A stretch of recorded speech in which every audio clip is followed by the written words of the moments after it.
I don't know what the rules are. Should we observe them?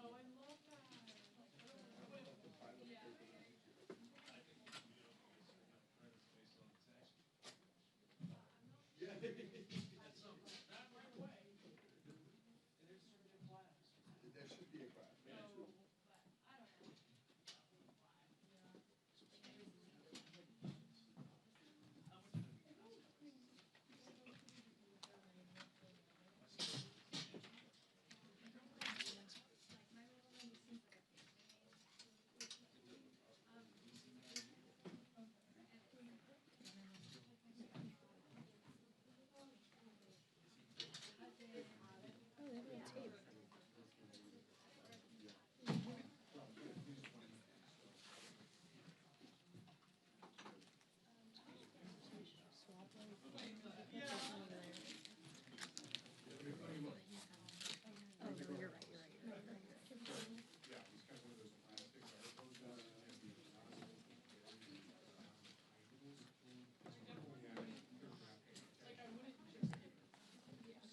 You sit here.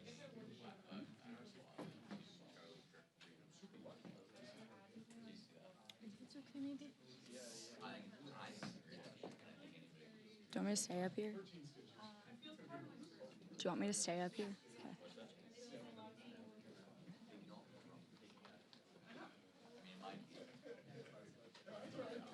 Like I said, I mean, honestly, I'm super lucky. Yeah.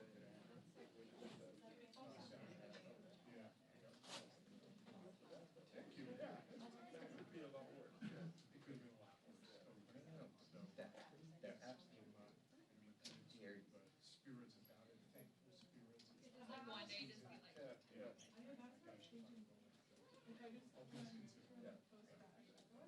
All things considered.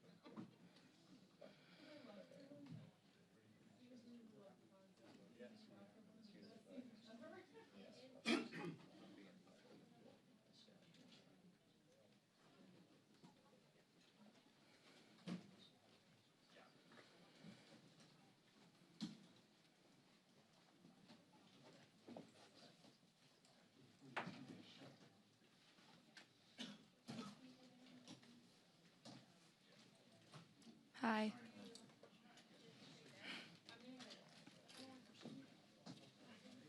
What?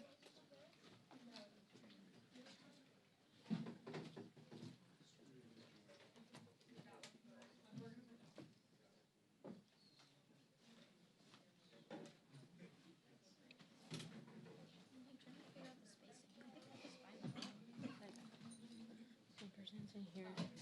Ted's always like diagonally behind him. Yeah. Because I feel like this is the correct order. Very DIY of me. Okay, handwriting. Wow. That's like really aesthetic. Thank you, question mark? Okay, can I not stand up here? Yeah.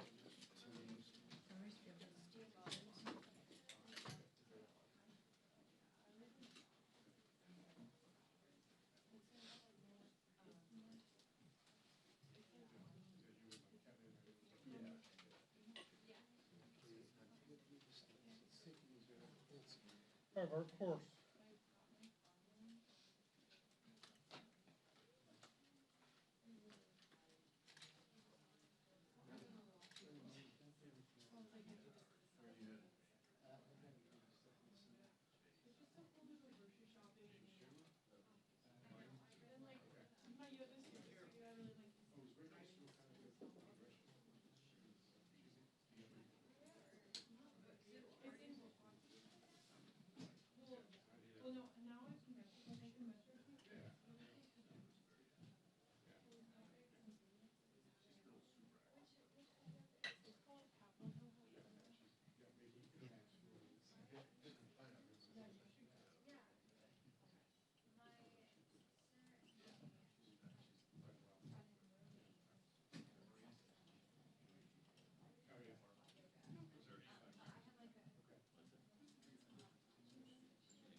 Well, they both have been, yeah. That's right, that's true. Oh, I can only imagine, yeah.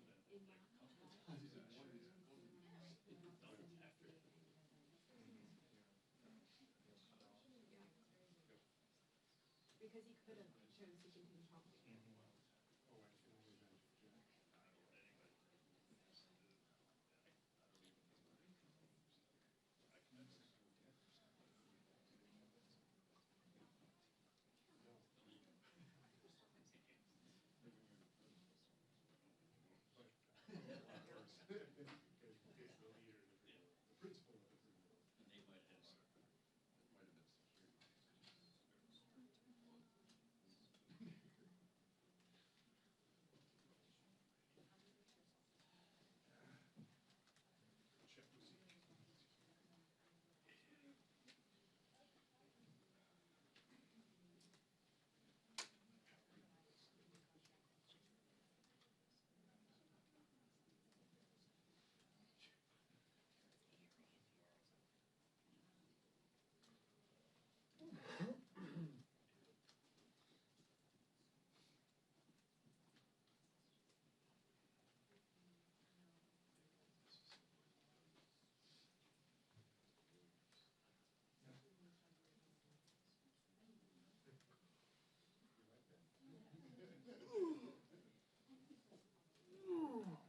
That's right, absolutely.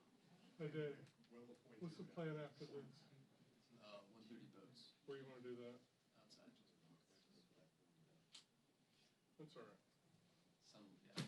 Huh? Sun will be out. So? Cold is still cold, brother. Bundle up. I did. When you cross the path. Except for my hat. I think I lost my hat yesterday.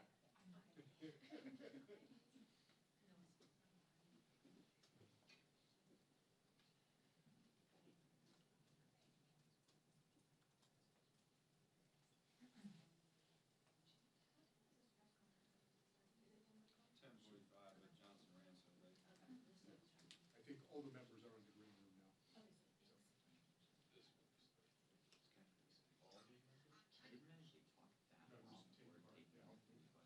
No, just take part, yeah.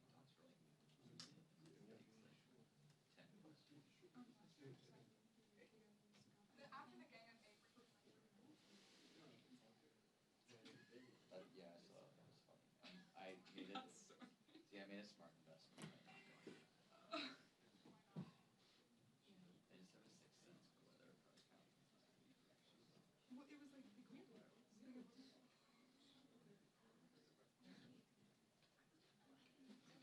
They do gotta go. So true. No, no, no. Well, yes, but also the more relevant point is, they don't, like, they have a good 20, 25 minutes before they actually have to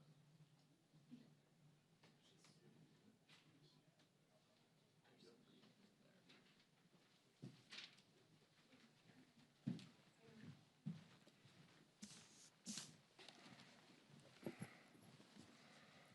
Hello, everyone. Honored as always to be joined by Vice Chair Ted Lieu and also Representatives Sarah McBride and Shamari Figures, new members to Congress who have been amazing advocates for their communities, for their regions, and honored to have them here.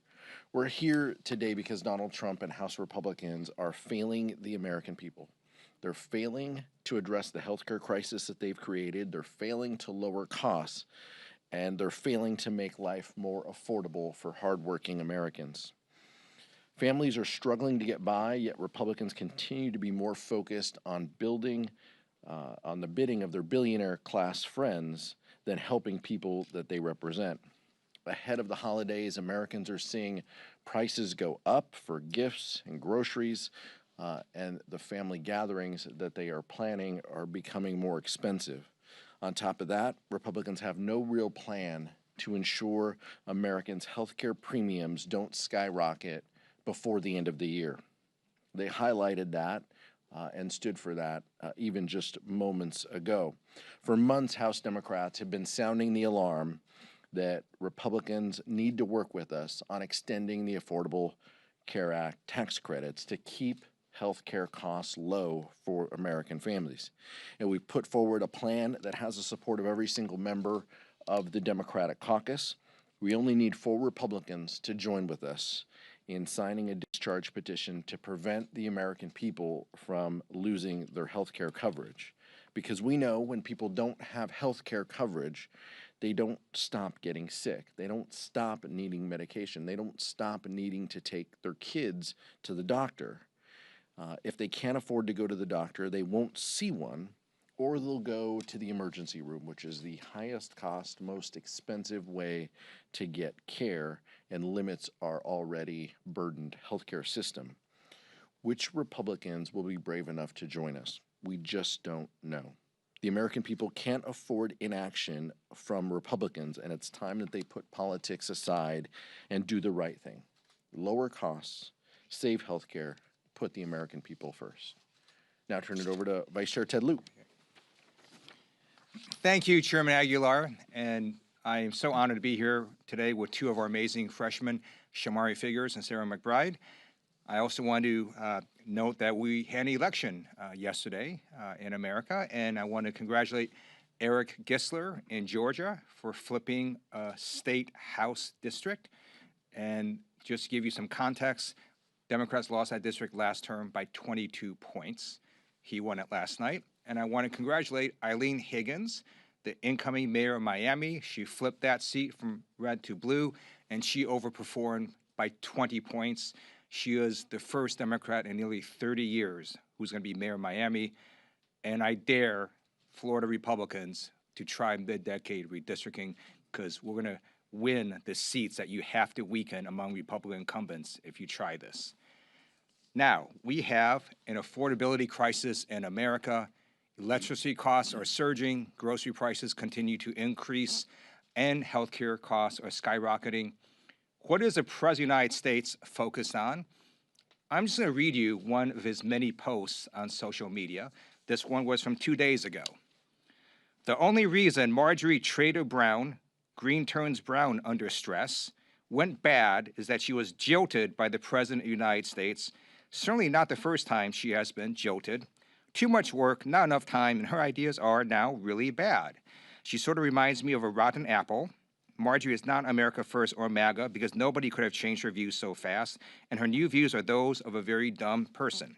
That was proven last night when washed-up, Trump-hating 60 Minutes correspondent Leslie Stahl, who still owes me an apology from when she attacked me on the show with serious conviction that Hunter Biden's laptop from hell was produced by Russia, not Hunter himself, totally proven wrong, interviewed a very poorly prepared traitor who in her confusion made many really stupid statements. My real problem with the show, however, wasn't the low IQ traitor. It was that the new ownership of 60 Minutes Paramount would allow a show like this to air. They are no better than the old ownership who just paid me millions of dollars for fake reporting about your favorite president, me. Since they bought it, 60 Minutes has actually gotten worse. Oh well, far worse things can happen. P.S. I hereby demand a complete and total apology, though far too late to be meaningful, from Leslie Stahl in 60 Minutes for her incorrect and libelous statements about Hunter's laptop, President DJT. Oh, now is my great honor to introduce an amazing freshman from Alabama, the great Representative Shamari Figures.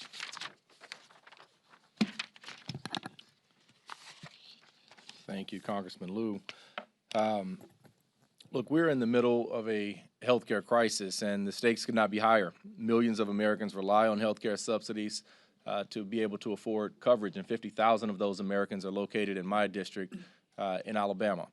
And it's not just a talking point back home.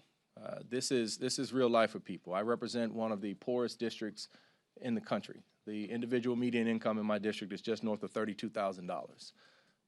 To say that another way, 50% of the wage earners in my district earn less than $32,000. And so when we talk about 50,000 people's healthcare premiums on average increasing by a little more than double in a district where the income is just north of $32,000 on average, it's more than a talking point. It's something that hits people in real ways in real life. It's not something people can afford. And beyond the personal side of it, my district as a whole is one of the worst for healthcare access and outcomes in the country. I had 13 counties in my district. You can only deliver babies in 2 of the 13.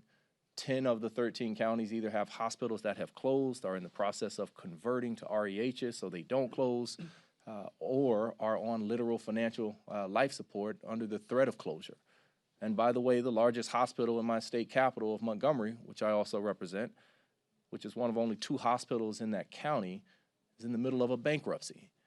And so healthcare access is something that is deeply personal to my district, and to make the cost of healthcare unaffordable for people, completely unaffordable, to put it completely out of reach for people is something that is irresponsible and something that we have the ability to be able to stop, because it's going to put more stress on the hospitals that we still have, and people are going to continue to suffer some of the worst healthcare outcomes, because all of that I just said is all in a district that has the 3rd lowest life expectancy in America.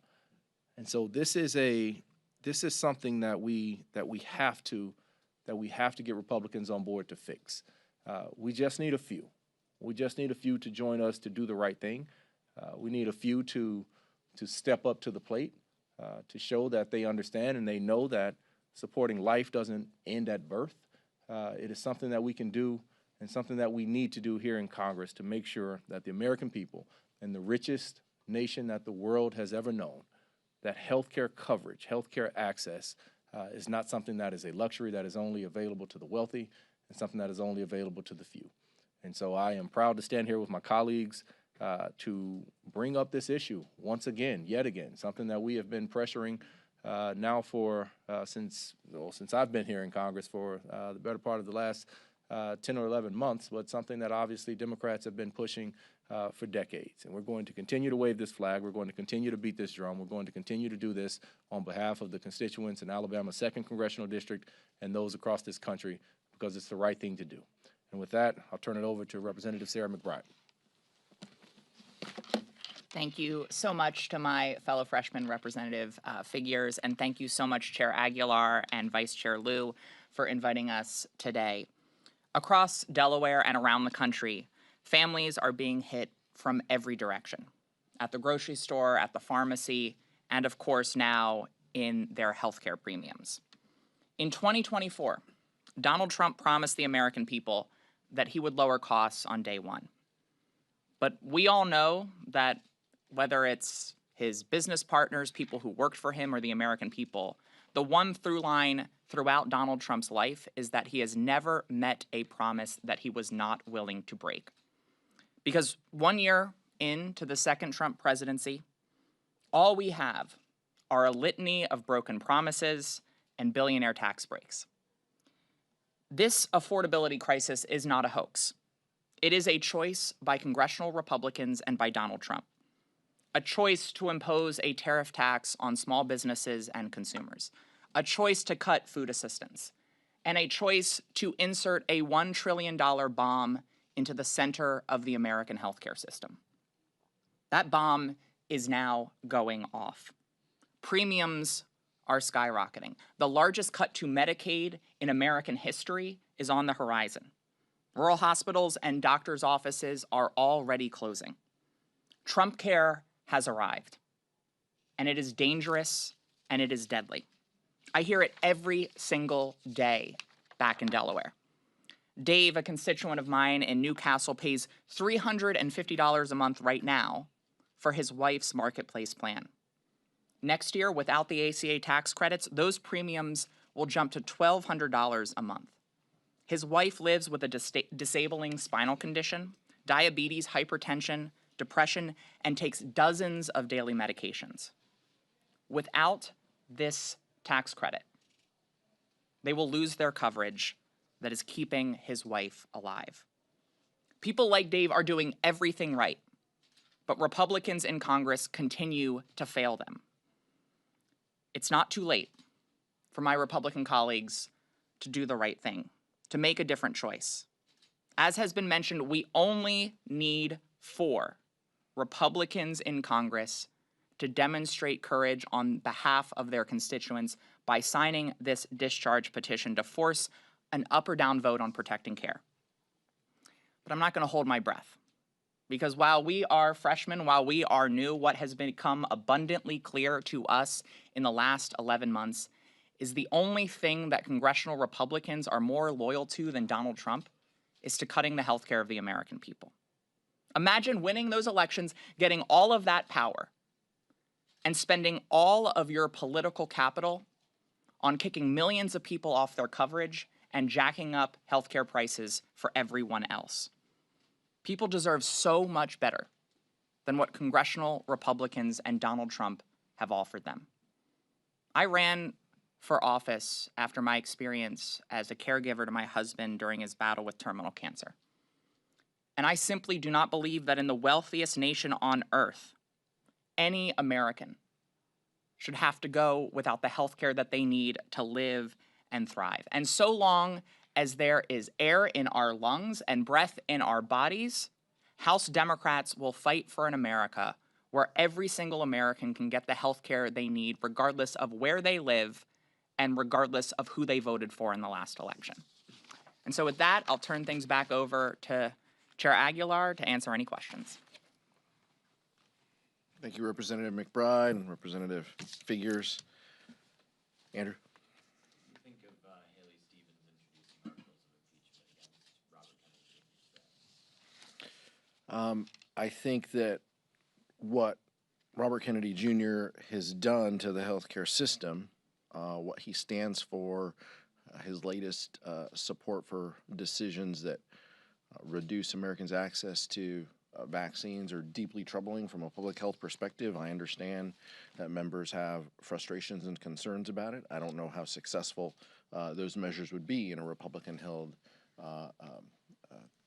Congress, but I appreciate that members have a lot of views on this and want to hold the Secretary accountable.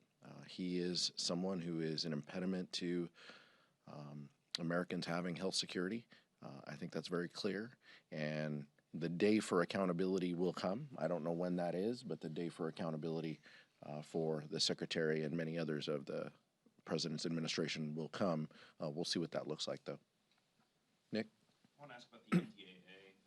Do you expect to support final passage of that bill whenever it comes up later today? We'll see when it comes up. They got to pass the rule first. I think they're having some difficulty with that. If it comes up, well, we've had a caucus conversation this morning. Adam Smith presented the bill to the caucus, and members will make their decisions. I'll wait until the rule passes, and then I'll indicate where I stand on the bill. This NDAA has a provision in there requiring the Department of Defense to release a video of the strike on the Venezuelan boat, particularly their second strike that killed 2 defenseless shipwreck survivors. And if the Pentagon doesn't do that, then the Secretary of Defense's travel budget will be reduced. So you have now bipartisan support to get this video released. And we need to be asking, the American people would be asking, what is Pete Hegseth hiding?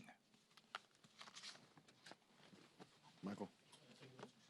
President Trump was in Northeast Pennsylvania last night, kicking off what the administration has described as a series of events promoting his economic agenda, his economic policies, pushing back on Democrats' criticism of his role in the affordability crisis.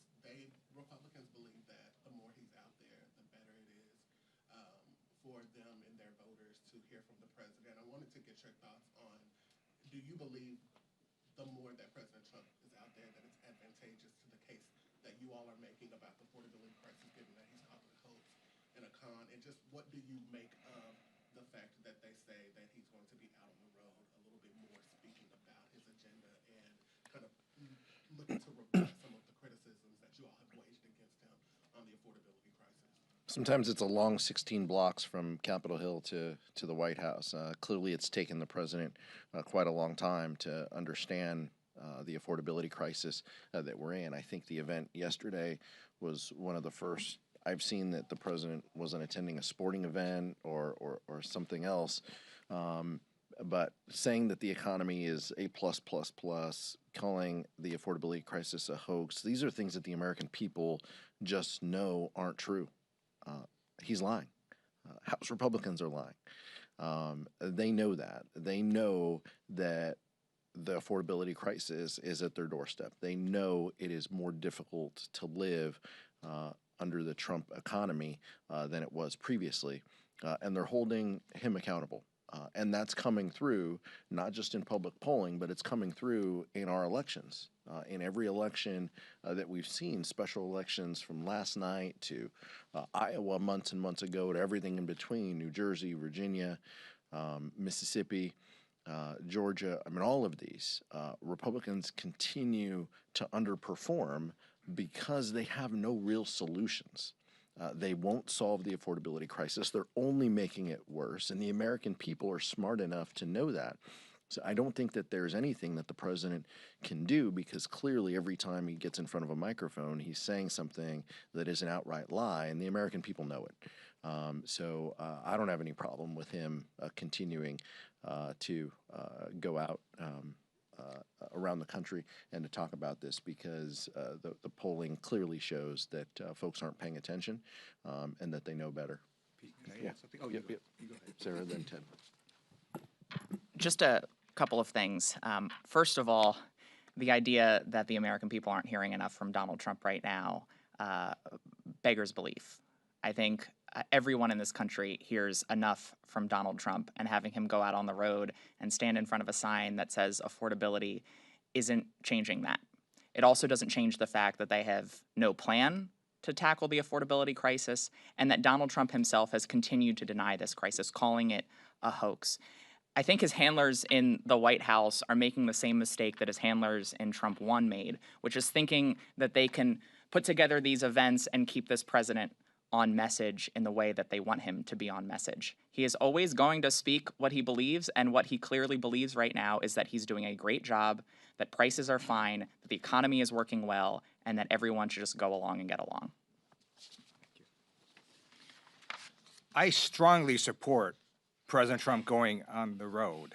Even though he is old and weak and has trouble staying awake at cabinet meetings, I am begging the White House to please send Donald Trump to every swing House district. Many people say that Congressman David Valadao in California would love to have Donald Trump visit. Donald Trump can talk about how tariffs are helping the farmers. He could talk about how the racial profiling by ICE is helping Valadao's constituents.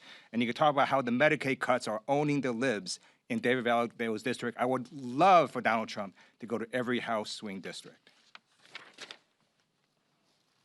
I think that sums it up. Yeah. Have any members of House Democratic leadership talked to the GOP leadership in the House about the healthcare vote? Why do you think they're staying strong on their argument? Because it doesn't seem like there's a lot of flexibility on their part. I can't speak for other members of the leadership team. I can speak for myself. I haven't had any conversations with House Republicans. They continue to recycle old priorities, the priorities that they laid out today in their conference meeting and in front of all of you previously, are all old ideas, 10, 15-year-old ideas that reflect where Republicans are, that basically say if you have money, you can put some money aside to help with your health care. It does nothing to address the millions of people in Alabama's 2nd District who are losing their health care, and around the country. Democrats are fighting for them. They're fighting for people to keep their health care, and none of the ideas that Republicans put out today move the needle to actually help the American people keep the health care that they have. Can I just say something? Yeah. I'm sorry. Just briefly on that, with regard to the Republican conference's proposals, quote unquote, on the healthcare affordability crisis, the one that they created, this is like an arsonist setting fire to a house and then bringing a garden hose to try to put out a 5-alarm fire. These are no solutions to actually grapple with the healthcare crisis that they created. The Republican healthcare plan was the big ugly bill. The Republican healthcare plan is Trump care, which we are living under right now.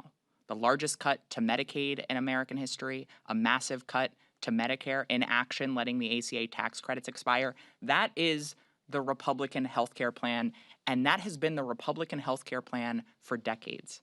Because every single step of the way, Republicans in Congress have tried to prevent progress, in expanding access to healthcare and have tried to cut healthcare for the American people.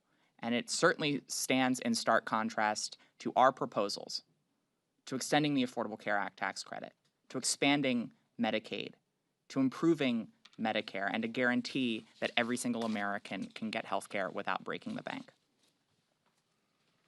In the middle of this affordability crisis, there is growing concern that the construction of these AI data centers in rural communities specifically could be increasing the cost of utilities like water and electricity.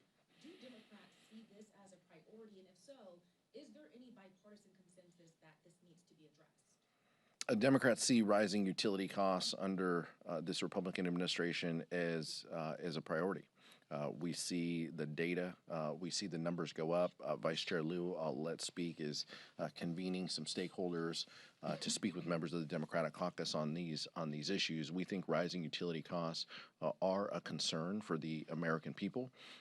One of the first things the administration did was to gut any renewable energy proposals that the previous administration had in place that would have diversified our energy, would have lowered costs, made significant investments. Those types of things, and his opposition to an all of the above strategy really harms the American people and is going to continue to rise their costs unless we address it. And Democrats have ideas and strategies on how to do that. But we're going to need to ensure that we have the gavels in order to deliver on that. Sure. There are a number of reasons why electricity costs are surging under the Trump administration, outpacing inflation. The tariffs, for example, do increase the prices of many products, some of which these utilities do use.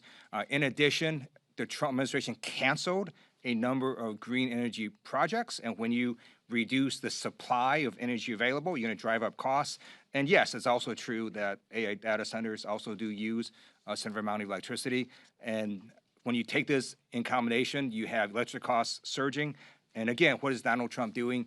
He's simply rage tweeting on his social media posts and saying batshit crazy things. Speaker Johnson today said that Jasmine Crockett running for Senate is the greatest thing that happened to the Republican Party. The Republicans have tended to make, or try to make like a boogeyman of people in the Democratic Party. We saw it with Mamdani during the shutdown, and now with Crockett. Do you have a reaction to these comments that they're making? I think Speaker Johnson is trying to do anything he can to distract from the majority that he's seen, that we see dwindling, and it's like sand falling through his hands. He just can't keep a hold of it. He sees that. He would much rather talk about a Senate race than he would the Georgia House races that Republicans lost, or the mayor's race that the vice chair mentioned, first time in 30 years that a Democrat has been mayor of Miami. He wants to distract and take away from this because he's losing his grip on his majority. That much is very clear. So the more that Speaker Johnson wants to talk about the national landscape and the Senate environment, I absolutely support, because he's losing his majority next November, if not sooner. Mike in the back. Thank you. On the ACA subsidies, yesterday we saw yet another plan to extend them 2 years, not the 3 years you want, and it's got some eligibility limits and some HSA promotion language in there. But it does have the advantage of being bipartisan. Jared Golden's on it, Tom Suozzi, a couple others. Do you see a scenario where if the option is no extension of subsidies, or you guys have to swallow a shorter window and some of the reforms that you don't like, but do you see a scenario where that is the vehicle that can actually get something done? No one has signed on to your discharge petition from the Republican Party. We want to help the American people. We want to pass laws that help the American people. The House and Senate Democrats both have the 3-year proposals that you mentioned. There's 2-year proposals. There's 1-year proposals that are bipartisan. I understand that. We're not negotiating, here in this room. Let's see what the vote totals, look like. I don't anticipate that either of the Senate proposals has 60 votes. Democrats have said we'll go anywhere, we'll talk to anyone if it delivers support, if it supports our health care for the American people.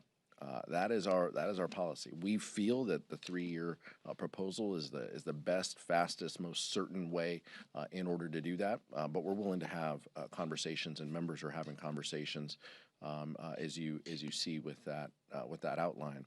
And we support members having those conversations. Right now, let's see where the vote totals are. That group is growing. It is bipartisan, as you mentioned, but it is nowhere near the 200 plus members that we have on our bill right now. So let's give it some space and some time. But our focus, our North Star, is always going to be, how do we deliver the most help to the most people, and that's what it will continue to be. Shamar? Yeah, Shamar. And I'll add to that, in the lead up to and during the shutdown process, the one message that was consistent coming out of the Democratic caucus was, come and talk to me. Meet us at the table. Let's discuss a way to keep health care affordable for millions of people. The fact that we're even getting to the point now where there are bipartisan solutions, I think, is an outcome, or bipartisan proposals, rather, is an outcome of that messaging and of that belief and of the strategy of Democrats to be willing and open. It's not even a strategy, it's a core principle, right? Just come to, like, we all got elected to Congress to come here to try to hash out different deals in different ways where we understand we won't get everything we want. They understand they won't get everything they want, but we should be able to come together as adults in a room and come up with solutions that literally will save lives in this case. That is so drastically necessary. So I think, that is progress that we're seeing those sorts of offers on the table. And I think it's progress that's been driven by the leadership of the Democratic caucus and the position of Democratic members of Congress. One of the things that it also speaks to is, where is Speaker Johnson, on this? His members are clearly speaking out against him by supporting these bills, 1-year, 2-year bills. He is nowhere to be seen. That's why discharge petitions happen. That's why discharge petitions have been successful, is because he cannot lead a group. He cannot keep them on the same page, because they know his North Star is how to decimate the ACA and hurt the American public, and they know that that's not popular. They're just waking up to it, and they're trying to do something to send a message to their communities that they're aware of it after they voted for the largest Medicaid cut and health care cut in American history. Well, a quick follow then, if I could, because Mike Johnson is not going to bring the Fitzpatrick bill to the floor because, as you say, he doesn't support the subsidies that you do. But Fitzpatrick would need Democrats to sign the discharge petition to force it around Mike Johnson. Would you guys be willing to sign the discharge petition if the 3-year plan doesn't reach the 218 threshold? Look, let's see what the 3-year plan delivers on the discharge side. I haven't heard specifically if Congressman Fitzpatrick and the other Democratic sponsors are ready to discharge their bill. So there's a couple steps here before we get to that point. But like Shamari said, look, the American people know that the Democratic Party supports healthcare. We want to deliver support to as many people as we can to avoid this catastrophic cliff that Republicans have created. Unfortunately, Republican leadership doesn't want to meet with us or talk with us about it. So we'll see what the member-to-member conversations will yield. Last question. On the video of the boat strike, Representative Mike Rogers announced the investigation in the Armed Services Committee has concluded. What are you expecting from this investigation?